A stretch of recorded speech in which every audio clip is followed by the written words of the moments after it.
السلام عليكم ورحمة الله وبركاته. مرحبا بكم في حلقة جديدة من قناة سعوديauto.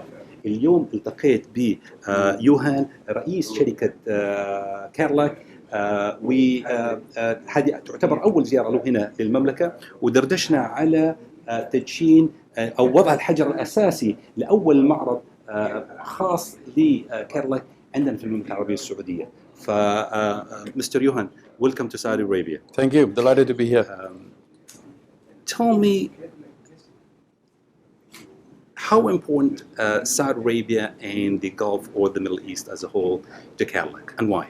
The Middle East region already, as a consolidated region, represents the third largest market for Cadillac globally. And yet we have never really focused on the region. We've been here in Saudi Arabia, I think about 80 years.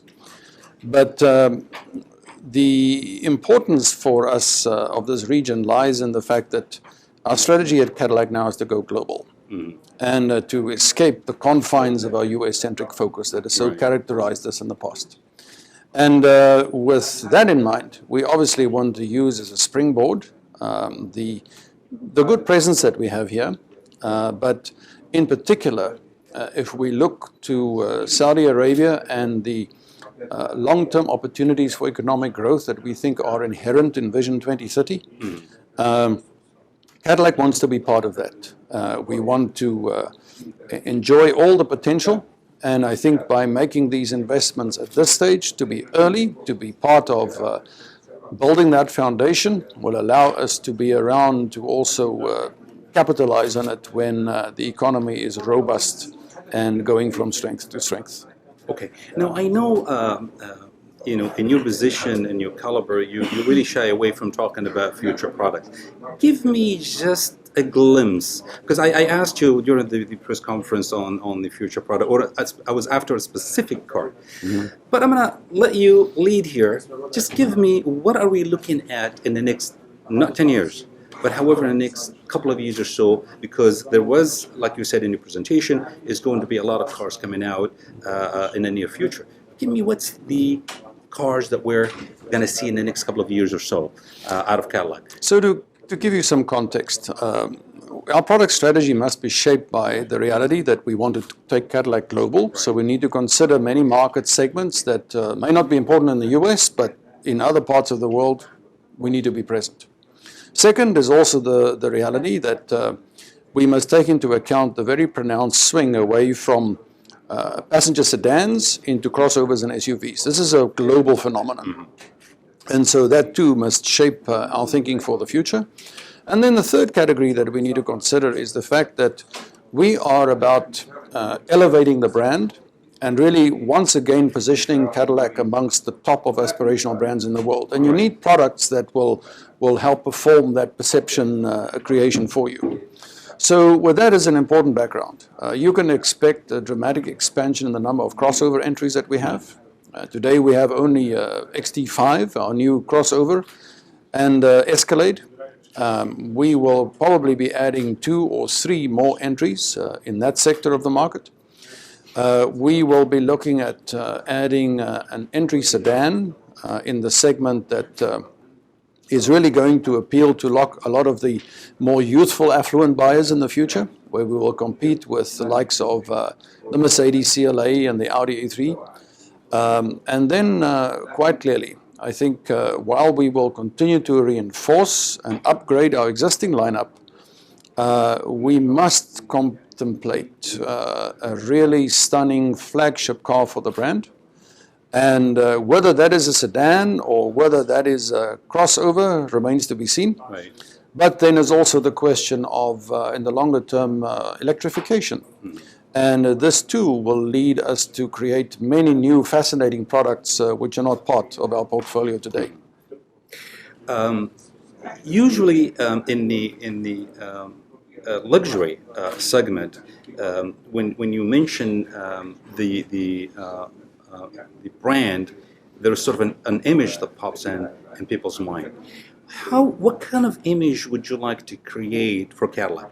What do I mean by that? What does Cadillac stand for? So when you hear the brand Cadillac, that image that you want to pop up in his mind. My second question is, where are you at with the new technology, safety technology? Because right now in the luxury segment, manufacturers not really in a race to produce big, large, small, crossover, or whatever, as much as they're in a race to produce certain technologies that is unique and specific to their car. So where do you want to take the brand? What sort of image that Cadillac that you would like to see? And then in terms of the technology, where's Cadillac is at with the technology? Right. So I think Cadillac today is well known and highly regarded, but it represents to many people what I would perhaps describe as classical luxury. Right. And if we look to the future where the buying consumption is going to be driven by more youthful buyers, we know that they favor a more progressive, forward-thinking, contemporary expression of luxury.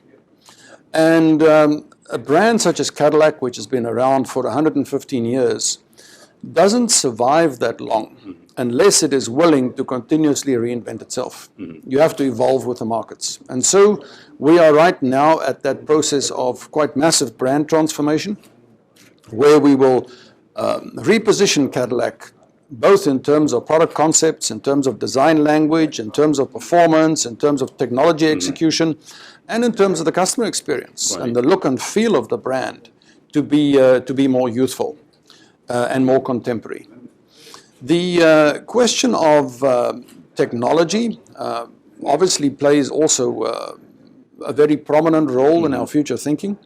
Here we need to consider the convergence of technologies which are also transforming the landscape for the automotive business in terms of alternative powertrain, new energy vehicles, connectivity technology, autonomous driving capability, and so on. In this regard, we are certainly also going to continue the Cadillac tradition of innovation. For example, the Cadillac CTS this year in model year 17 is the first commercially produced vehicle to feature vehicle-to-vehicle communication technology, and that is an important building block for autonomous capability.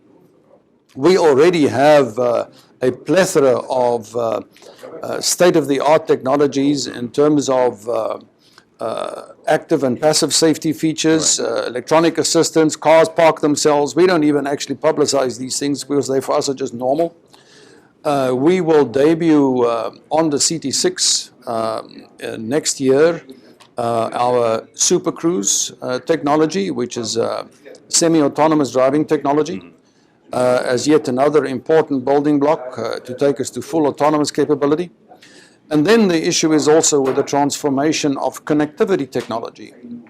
When you have the benefit of semi-autonomous or autonomous driving, it liberates the driver and will create a lot more free time. What to do with the free time? We have already state-of-the-art connectivity technology, which we are enhancing. And the amount of data that we'll be able to bring into the car in the future will totally transform how customers are able to spend their time.